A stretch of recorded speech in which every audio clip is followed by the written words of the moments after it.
ఒక చిన్న ఊరిలో చిన్న కుటుంబం నివసిస్తూ ఉంటుంది.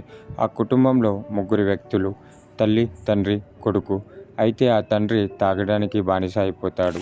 అలా తాగుతూ తాగుతూ చాలా అప్పు చేసేసాడు. ఆ అప్పు తీర్చలేనని తను సూసైడ్ చేసుకొని చనిపోతాడు. ఉన్న ప్రెషర్ అంతా తన కొడుకు ప్రభ మీదనే పడుతుంది. ప్రభ ఎలాగైనా తనకున్న అప్పంతా తీర్చేయాలని డిసైడ్ అవుతాడు. తన తల్లి రోజంతా కూలి పనికి వెళ్ళి సాయంత్రం వచ్చి ప్రభకి భోజనం వడ్డిస్తుంది. ప్రభ రోజంతా చదువుతూనే ఉంటాడు. ఎలాగైనా ఒక పెద్ద ఉద్యోగం సంపాదించాలి, ఇంటర్వ్యూస్కి వెళ్ళాలి అని ప్రిపేర్ అవుతూ ఉంటాడు.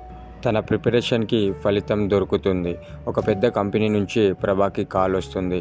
మీకు మా కంపెనీలో జాబ్ వచ్చింది, వచ్చి జాయిన్ అవ్వండి అని ప్రభాస్కి ఒక ఉత్తరం ద్వారా చెబుతారు.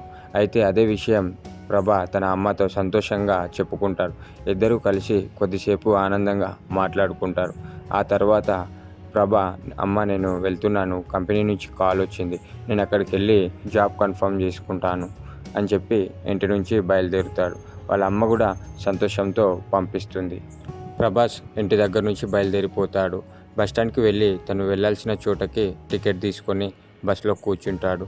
కొద్దిసేపులోనే ఆ కంపెనీ హెచ్ఆర్ వస్తాడు. వచ్చి రాగానే ఫస్ట్ ప్రభాస్ని చూసి చాలా కోప్పడతాడు. నీకు బేసిక్ నాలెడ్జ్ లేదు, ఎటువంటి బట్టలు వేసుకొని రావాలో కూడా తెలియదు, నీ వల్ల మా కంపెనీకి ఏ ఉపయోగం ఉండదు, సారీ మీకు జాబ్ లేదు, బయటకు వెళ్ళిపోండి అని కోప్పడతాడు. అప్పుడు ప్రభాస్, నాకంటూ ఎవరు లేరు, నేను మా అమ్మ ఇద్దరమే, మాకు చాలా అప్పులు ఉన్నాయి, నేను చాలా హార్డ్ వర్క్ చేస్తాను, నాకు ఈ ఉద్యోగం చాలా ఇంపార్టెంట్, ప్లీజ్ సార్ అని తన కాళ్ళ మీద పడి బతిమలాడుతూ ఉంటాడు. హెచ్ఆర్ మనసు అస్సలు కరగదు. సెక్యూరిటీని పిలిచి ప్రభాస్ని బయటకు నెట్టేయండి అని చెప్తాడు. అప్పుడు సెక్యూరిటీ వాళ్ళు ప్రభాస్ని వాళ్ళ కంపెనీ బయటకు నూకేస్తాడు.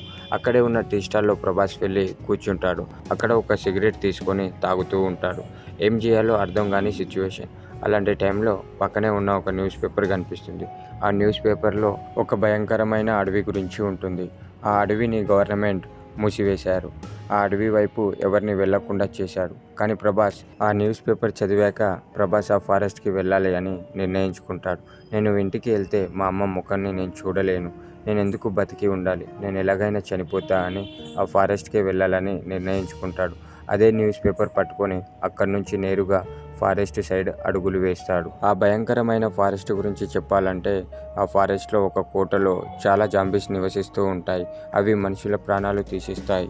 అందుకే గవర్నమెంట్ మనుషులు ఆ ఫారెస్ట్ వైపు వెళ్లకుండా బోర్డు పెట్టారు. ఆ జాంబీస్ కూడా బయటికి రాకుండా పెద్ద పెద్ద గోడలు కట్టేశారు. అలాగే గవర్నమెంట్ ప్రతి 6 monthsకి ఒకసారి ఆ కోటలో మనుషుల యొక్క బాడీని పడేస్తారు. ఎందుకంటే ఆ జాంబీస్ ఆకలితో ఆ గోడలను కూడా పలగొట్టి మన దేశానికి వచ్చి మనుషులను తినేస్తాయని భయముతో గవర్నమెంట్ ప్రతి 6 నెలలకి ఈ పని చేస్తుంది. అలాంటి చోటకి ప్రభాస్ వచ్చేశాడు. ఆ కోటకి వెళ్ళాలంటే ప్రభాస్ ఒక కట్ట దాటాలి. ఆ కట్ట మీద నుంచి అడుగులు వేసి ఆ కోట సైడ్ వెళ్తున్నాడు. ఇక్కడ నుంచి మొదలవుతుంది అసలు కథ. ప్రభాస్ ఆ జాంబీ దగ్గరికి వెళ్ళి చనిపోతాడా, లేకుంటే ఆ జాంబీస్ నుంచి బయటపడతాడా, ఇది రెండో పార్ట్లో క్లియర్గా మాట్లాడుకుందాం.